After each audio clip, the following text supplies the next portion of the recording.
общественный деятель Халида Милохунова отпраздновала свой юбилей.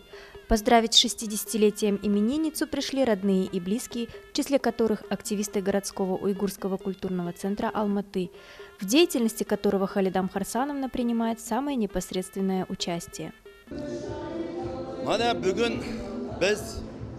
Bizning shaharlik Uyg'ur madaniyatida xizmat qilayotgan va shuning a'zo Xolidam xonimniki 60 yillik ma'rakasini o'ynayapmiz.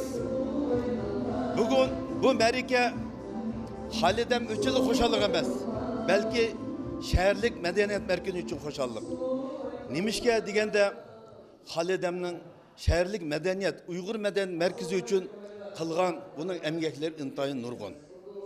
Xolidam mushu shaharlik madaniyat markaziga kelgandan beri o'zining qanchalik darajada ishlamchanligini, mehribonligini, xalq bilan chiqishadiganligini hurmatga sazovor bo'lib kelyotdi.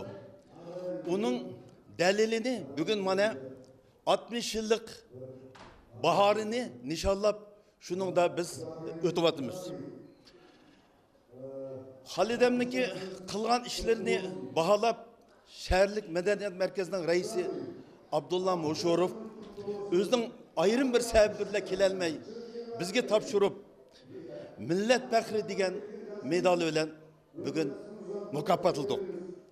Bu medal har kimga berilmaydi. Shuningga muvofiq ishlagan odamlarga berildi. Shu jumladan bugun shuning qilgan ishlarini baholab medalni bugun taqab o'tirmiz.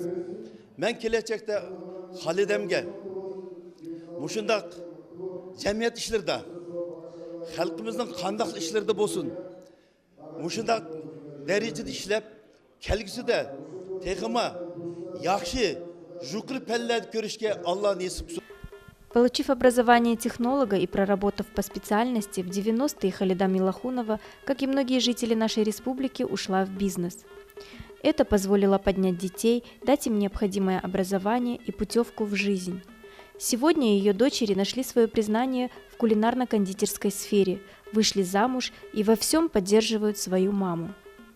Сегодня вот у нее 60-летие, юбилей, мы собрались сегодня все, родственники, родные, ее друзья, подруги, чтобы ее поздравить с ее днем рождения. Мама для нас самый дорогой, самый любимый человек. Она идеал для нас в нашей жизни. Она нам дала жизнь, она нам дала образование, она нам дала, что мы вот сейчас такие вот. И пожелать ей самое главное здоровье, чтобы она никогда не болела, была всегда рядом с нами. Больше мы ничего не можем пожелать, как говорится, самое главное, ей желаем здоровья. Если будет здоровье, чтобы она всегда была рядом с нами.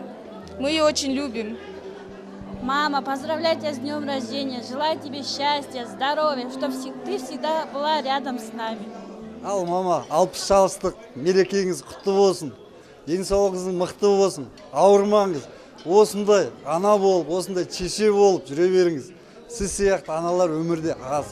Қартаймас, анасы бар адам қартаймайды дейді. Сіздердің арқаларыңызда бізде қартаймаймыз.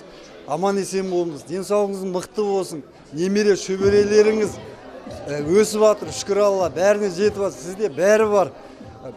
Алла тағала сізге бақ береке берсін, денсаулық берсін. Міне осындай тойға жеткен де бар, жетпеген де бар. Сіз Алла бұйыртып осы тойға жетіп отырсыз.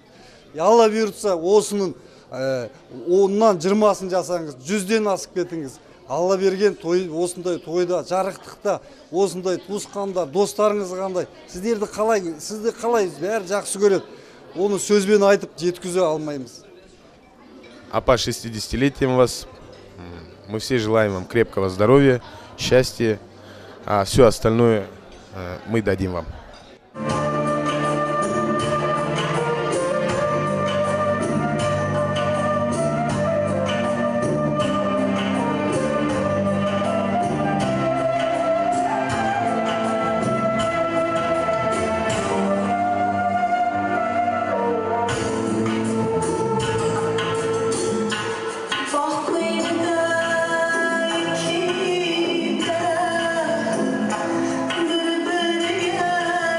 Глядя на прожитые годы, Халида Милохунова с оптимизмом смотрит в будущее.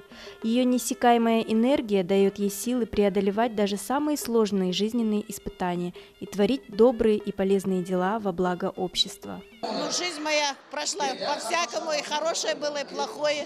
Ну, хорошее, у меня 3 детей было, сын и 2 дочерей. Дочери всегда со мной рядом.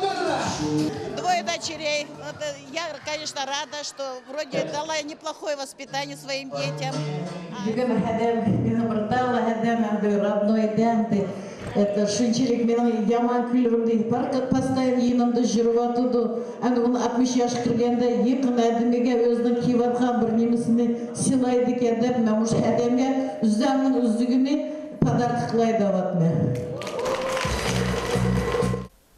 Руслан Дуганов, Фатима Хонан, Танритах.